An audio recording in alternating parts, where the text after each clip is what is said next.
Hey guys, what's up? Total Control 871. I want to chime in with a news story that I got off of Facebook's page here. Bikelaw.com, off of their Facebook page. They reported a couple of days ago about about one of their laws that they were trying to get passed, a bill, should I say, that they were trying to get passed in Louisiana, and unfortunately Representative Kenny Harvard. He killed the bill in Louisiana. This was, let's see, the notorious Representative Kenny Harvard killed the bill. He legislates in favor of thin, young strippers against bikes. So yes, this Republican representative, he argued on his legislative floor that strippers should be no more than 160 pounds and in their 20s. And I see. Interesting. So there apparently was some backlash to this. Representative Harvard issued a reply. He says to the author here, Mr. Scully, I am not for regulating strippers, but I am for protecting my constituents from being accidentally sent to prison for accidentally hitting a bike rider that does not follow the law by riding six wide and taking up the whole lane of traffic on the road. I don't want to see anyone get hurt. I also do not want to change the law so some ambulance chasing attorney in NOLA can make a windfall on someone else's misfortune. Maybe I should carry a bill that requires anyone riding on the highway to have insurance like every other person riding on the roadway, like motorbikes, cars, etc. We have lots of bike riders in my area, and I am glad they come here. I just think the bill went a little overboard. Maybe we can work together to find a compromise. Yes, in the some of the irony was that in this representative's area, it's a faved cyclist tourist destination in his neighborhood area. Um, Charles Scully, he replied to Representative Harvard by stating, according to the CDC, Louisiana was the second worst in the nation for cyclist fatalities and fourth worst in the nation for pedestrian fatalities. In 2012, we have had two cyclist fatalities in NOLA in the past week. That's just two fatalities in 1 week, including a hit and run. And let's see, the attorney that Representative Harvard accuses of being an ambulance chaser, he chimed in. Charlie Thomas. Charlie Thomas replied to Representative Harvard by stating this: based on your above post, it's alarming to see your unfamiliarity with SB 171. SB 171 was the bill trying to be introduced that it was the vulnerable road users bill that would hold careless drivers like the ones that you see in my videos, completely oblivious, running me off the road, things like that. That's what SB 171 is targeted for. Nothing in the proposed law provides that a motorist would be accidentally, in quotation marks, be sent to jail for accidentally hitting a bike rider. Rather, the bill called for a motorist to be driving carelessly and cause damage to a vulnerable road user before being subject to added penalties. Additionally, the proposed penalties are entirely discretionary and not even a minimum level of punishment is required. The real loss is that you, an elected legislator, failed to put forth the effort to understand a bill that would add necessary protection for people who are hurt or killed while properly using our state roadways. You've now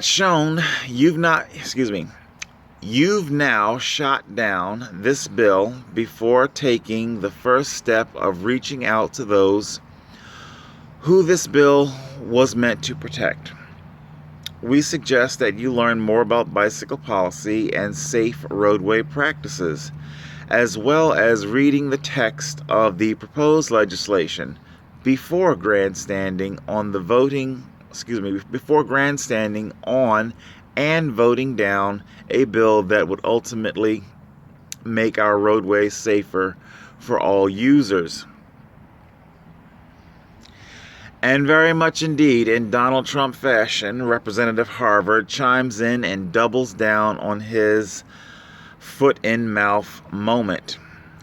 He replied by stating, "When you make bad decisions and take chances with your own safety, don't blame others for the outcome. Remember, your parents telling you don't play in the road. If you don't want to overdose, don't do drugs. If you don't want to get eaten by a shark, don't swim with them. If you don't want to get hit by a car, don't play in the street. It's pretty simple. Take responsibility for your own actions and quit playing victim." Boy. Who remembers my video? Surly Ogre versus Walmart bikes. Representative Harvard obviously is of that mindset and mentality. Bicycles are children's toys. They're things that you amble around in your neighborhood, on the sidewalk, that you go up and down your driveway. Hopefully you've got a driveway. They're for children. This representative, this legislator, does not believe that a bicycle is a legally recognized, viable vehicle for the road. Now, many of my viewers, subscribers, they do know that the Black Rider is fully insured. I would definitely like to checkmate our representative's argument there. However, I understand what he's saying. He's trying to be snarky. He's trying to kind of like how I was staying in my elephant in the room, video. Should bicycles be charged? Should cyclists be charged all these exorbitant fees that motor vehicles have to be charged? Registration, licensing, insurance, all that jazz. Well, although my bicycle is fully insured, medical, theft, all that jazz, the reasoning behind motor vehicle insurance, okay, they are 2-ton missiles that travel at high rates of speed. And when things go wrong due to human error or neglect of the vehicle, when things go horribly wrong, they can cause devastating injury, devastating loss. Loss of life, financial loss. The vehicles are very expensive. That's why it is mandatory for those types of vehicles to be insured, properly insured. It's also why those types of vehicles are also required to be registered, because when they do commit crimes with these vehicles, be it willful or accidental, we need to be able to track down the perpetrators. Bicycles, their impact is very, very nil. Okay? Now, I'm not going to sit here and lie to you. I'm sure it does. It doesn't tickle being hit by a bicycle. But let's face it, there is an ocean of difference between being hit by a person on a bike and being hit by a person in an SUV, or even worse, city bus, Mack trucks, construction vehicles. These things will annihilate you. What this representative, what many of the police here in my own area can't seem to get over, they can't clear that first hurdle. Okay? Now, many of these cycling laws, they're pretty much identical from state to state. They fall under different statutes, different titles, different, whatever. Here in New Jersey, Title 39, 414, points 1 and 2. That is the first hurdle that many drivers, many road users, many police officers cannot clear. That first hurdle that we, cyclists, are entitled to the road, like it or not. We are entitled to the road. Okay? We're not children. We're not out there playing, meandering. This is the mindset of the biased. Okay? One of the things that we are definitely not, we're not stunt riders. Matter of fact, it's ironic.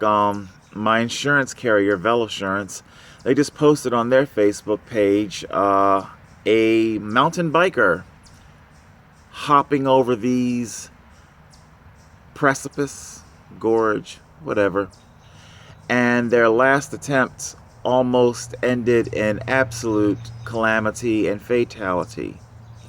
And this idiot, by the way, you can jump over to YouTube. I believe it's Nate Howard. You have to fish around. But yeah, just like Nate Howard, biker, mountain biker almost misses, something like that.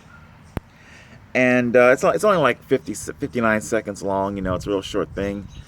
And this mountain biker, as he is scrambling to recover his fall, his buddy has to help him off the cliff edge. He's laughing the whole way.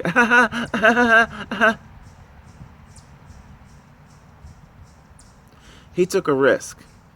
That person is stunt riding. Stunt riding. So you see, those type of cyclists, they take on those risks. If that cyclist would have plunged to his death, he would have nobody to blame but himself. Just like your race car drivers. Matter of fact, wasn't there, I forget the race car driver's name, but like a year ago, or maybe a little bit longer, apparently he got into it with a fellow race car driver in the middle of a race. He felt that he, whatever. He decides to get out of his race car in the middle of a race and confront the person who he thought wronged him, waving his arms, flailing about. He was struck, killed, and annihilated.